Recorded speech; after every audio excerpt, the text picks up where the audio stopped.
I remember earlier this year you asked about doing things differently on third down. What was that discussion like in the offseason when you went back and watched film of like, okay, we need to do some different things, whether it's rush, cover, both on a third down? Yeah, so in the offseason, we spend our time, which is obviously unique this year, spend our time doing self-scout and what we can do to improve going forward. And we do that with all facets of our defense, including third down. So when you look at that, you just have those ongoing discussions. And then you look at your personnel and what can our guys do well, in that situation or in that coverage or in that pressure, whatever that might be. And that's what we did. And the discussion just goes just like that. It's just what can we improve on? What can our guys do? What makes it harder for the offense to figure out what you're doing and how you're doing it. So those are things that we have and discussions we have, and we're just moving that plan forward as we go because there's levels to that plan in terms of what goes after the next and the next and the next thing. So we're in that process now. Why did you feel like changes were needed on third down, especially? Well, you're always trying to improve. I mean, you're just trying to improve yourself and improve your unit and improve. And we're always in that process. That's what we are. We're in the process. We're in the evaluation process all the time. And that's what we do as coaches. And we want to look at how we're doing things and if we can do them better. And that's what we do with throughout our whole defense. Mike Wells. Hey, how you doing, Flus? When you think this league changes week to week. It was a couple weeks ago we were asking you how guarded, what you guys do defensively after Minshew goes 19 of 20. The past 2 weeks you guys have forced a lot of turnovers. What's been the biggest difference about why you guys have been able to kind of turn it on defensively the last 2 games? Yeah, I think it goes back to the execution and the players. They've done a good job of really working hard during the course of the week and executing the details and getting the plan down as a unit, as a corners group or as a linebacker and a defensive line group, and then bringing it all together and really focusing on the walkthroughs and the attention to detail as we go. And that's been the process, and that's been part of our process, ever since. So I just think they're doing a good job of working together and executing the plan.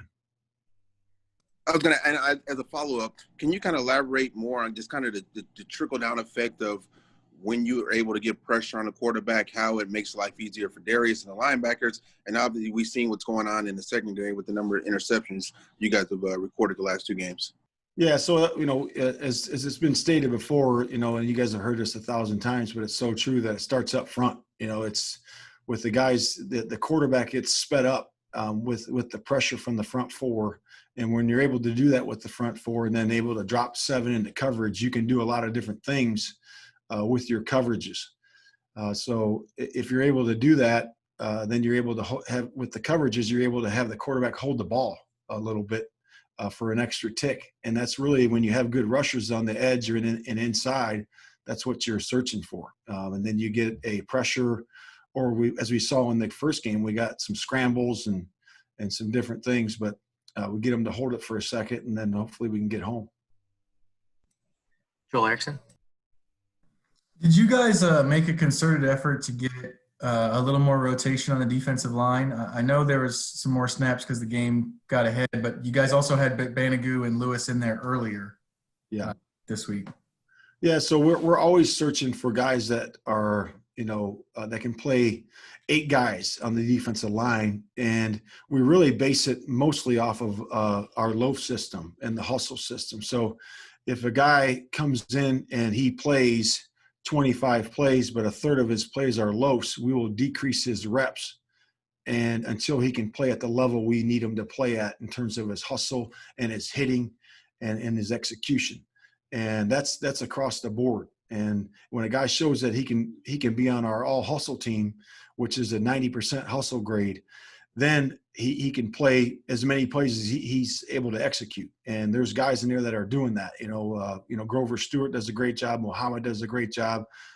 There's a lot of guys in there that Buck does a great job of hustling every single play, and those guys are on the all hustle team every single week, and that's what we're searching for. And the rotation will be based on those guys that can play hard every single snap with good technique. Mike Chappell. Yeah, Flus, I'm kind of curious. Everybody gets hung up on the raw numbers, yards per game and all that. If you had to figure out 2 or 3 or 4 stats that really mean something to you, are we talking lack of shock plays? Are we talking takeaways? Are we talking yards per play? What really catches your eye? Yeah, so to play good football, on defense, I believe it's limiting explosive plays. You want to be able to do that. At the end of the day, you want to say you tackled well, and you want to say that you had strip attempts at the football. So I think that when you look at it in the big picture, in the basic sense, and I'm not talking about rush average and pass average and first downs and third down percentages and all those things that we look at, but I think that's really it. I mean, if you tackle well, limit explosives, and you have strip attempts, that means your guys are on the details, and then you create momentum through those 3 things. Jim Aiello. Hey, Matt, I have 2 questions. One's stupid, so I'm sorry. No stupid questions. No, this is a stupid one. Should safety be worth more points than 2? Because I feel like they're really hard to get. I agree with you. I think they should be worth more than 2. Is 4 about right? I think maybe 6. Okay, I like that. Yeah. All right, the real question I have for you is preparing for the Bears with Nick Foles. There's not a lot of tape with Foles on the Bears. Obviously, you have some coaches on the staff that know Nick pretty well. But what's the difference in kind of game planning for the Bears now that you've only got, a quarter and a half of tape of Nick with this team? Yeah, I mean, Nick's he's played a long time in the league, so we have tape on him. He's very accurate, great deep ball thrower, throws with good timing, good accuracy.